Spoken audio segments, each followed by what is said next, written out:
I'm a bit apprehensive at the moment. I haven't actually done 26 miles in training yet. When you're preparing for a marathon, who better to talk to than Dame Tanni Gray-Thompson, one of the world's most successful Paralympians. Tanni's just told me that most runners train for 20 miles in training, and then the final 6 are just the adrenaline on the day that get you through it. For Matt doing it, I think it's a real challenge because he's doing it in such a different way. And doing it in a power chair with the level of movement he's got is going to be hard. Matt's injury is the same suffered by the late Superman actor Christopher Reeve, whose foundation has helped get Matt into the New York Marathon. But 3,500 miles is a long way for him to travel. London was his first choice, but the race organisers said no. And I think it is a shame because London is a wonderful race, but ultimately the roads are very old, they're very narrow, and it's not an easy one to get around. In a statement, the organisers say, "We are legally prevented from allowing anyone taking part in the event in a wheelchair. Regretfully, our independent health and safety advisors have told us for a number of years that we cannot accept such applications in the London Marathon as it would be unsafe to do, and we legally have to follow that advice." Over the last 4 years, Matt's faced many challenges, but has always overcome them, leaving Jimmy Savile in the Stoke Mandeville Hospital ahead of schedule, watching his beloved Bedford Blues, completing his A-levels and now studying for a law degree. The New York Marathon is next on the list. I want to be out there pushing the boundaries of what can be done, but not just that, it's also just going to a new country. I've only been abroad once since my accident, so going to America is going to be a whole new challenge in itself, just getting there. Matt's already made history by completing the Great North Run. He now hopes to go the full distance in New York after a few words of wisdom from Dame Tanni. Jonathan Park, BBC Look East. Yeah. It's a difficult enough task putting a jacket on, so you can imagine just what an effort it will be to compete in the New York Marathon. That's why Matt's come here to Bedford Autodrome to get in shape. That's been really good for me. It's a bit safer than training on the roads, which I was doing for the Great North Run, so it's been a bit of a lifesaver, to be honest. Matt controls the direction and speed of his chair with his jaw, something which demands incredible concentration and physical strength. He's already managed 20 miles around the chicanes and hairpins of Bedford's Autodrome, but New York is going to be very different. The marathon itself will take Matt through the streets of New York's 5 boroughs, across 5 bridges, and then over the finishing line in Central Park. He'll have a team of 16 to support him on the 26 miles, including an engineer from the company that makes his wheelchair, and of course, Mum and Dad. He's our son, but I think he inspires an awful lot of people, and to go and do something, no one's ever done it before. Big ask, but he'll do it and we'll be right with him, and everybody behind him will all be supporting him. I've got a few medical needs with my breathing, and that could go wrong, or my vent could literally come off, or all manner of things I don't really want to think about, but I'm fairly nervous at the moment. But I think when I'm out there, it'll all be worthwhile. All the training and all the effort will come off. Paula Radcliffe wins New York. 3 years ago, this was the moment fellow Bedford athlete Paula Radcliffe crossed that all-important finish line. Matt is now hoping he'll do the same. Jonathan Park, BBC Look East, Bedford.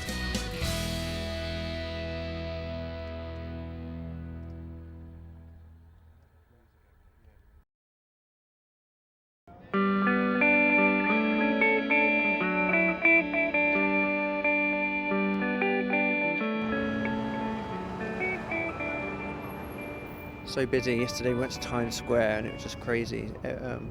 As I say, everything is larger than life, and just massive.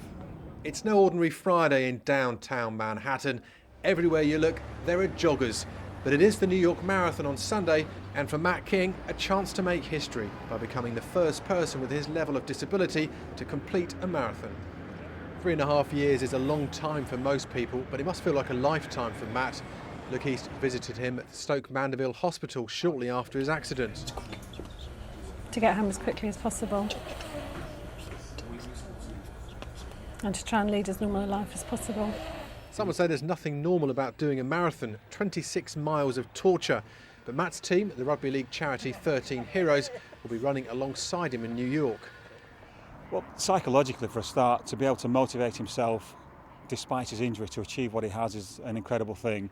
And as you can imagine, somebody with that level of neck injury is going to struggle really, really hard to push themselves all that way around the course. During the build-up, Matt has met Dame Tanni Gray-Thompson, Britain's most successful Paralympian. Matt, have a great time and the best of luck in New York this weekend. Matt's consultant, Dr. Jamous, will be keeping a close eye on events across the Atlantic. It's like me trying to even run a quarter of a marathon. I think anybody who's trying to do the marathon is crazy. So never mind when they are confined to a wheelchair and they have to be attached to the ventilator. But I will wish him luck for it.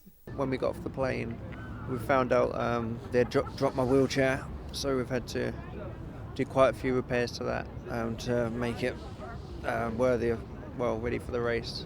So it's been a huge effort travelling the 3,500 miles. There's just another 26 to go though now on Sunday. It doesn't sound much, but it will take a marathon effort for Matt and the team.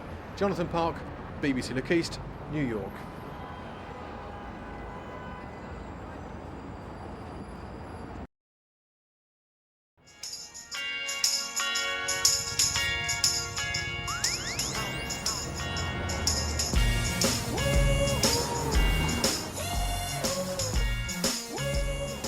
So a nice early start for Matt and the team. They're on the bus over there. It's 6:10. They've got to go to Staten Island now. Still a bit nervous, but really looking forward to it. Tired, scared, excited, but we're here. Have fun. I'm so proud of you. New York is the world's biggest marathon, with 40,000 people taking part, and they've all got a story to tell. Matt's was about making history. No one with his level of injury had completed a marathon before. Paralysed from the neck down, his chin controlling the wheelchair's movements. It's not just Matt who's flying the flag for Bedfordshire. You may recognise this lady as well. Paula Ratcliffe's getting a great reception from the crowd here in Brooklyn. We caught up again with Matt and his team, the XIII Heroes Rugby League charity, just over the halfway mark. We're counting down the miles rather than up, and a lot of people, and there's a beer at the end of it waiting for you. How's your boy doing? He's doing good. We had a bit of a problem with the battery, but we've got that sorted now, and the crowds are fantastic. Absolutely amazing experience. So Matt and the team still going strong and crucially in control of their inhibitions, unlike this New Yorker. The city folk were lining the streets, hanging off balconies, even cuddling to keep warm on steps. 2 million in total, all present and correct. But as Matt's day started in darkness, it was going to finish in darkness. The clock said just over 7 hours, but in reality more like 6.5. Matt had made history. Yeah, there was an occasion out there today at about the 5 mile mark when I just pulled to the side of the road and said, look, you guys just leave me because I can't go on. And literally was in tears and saying I can't go on, and the rest of the team pulled me through, saying if we're out here till midnight pushing you, then that's what we'll do. But that's when Matt's story took a dramatic twist. The ventilator which controls his breathing was critically low of battery. The bit after was really scary because the ventilator was actually on such a low battery. We didn't know how long we had left before it was going to stop working. So we actually had to rush back to the hotel and connect him up to another battery as quickly as we could. Thankfully, a dangerous situation didn't turn critical, and Matt, although shattered from the experience, had completed his first and only marathon. Happy I did it and achieved it, but I think it will be a once in a lifetime because I'm not going to be doing it again. Yeah, we just hope he sticks to that decision. I've written it down. Yeah.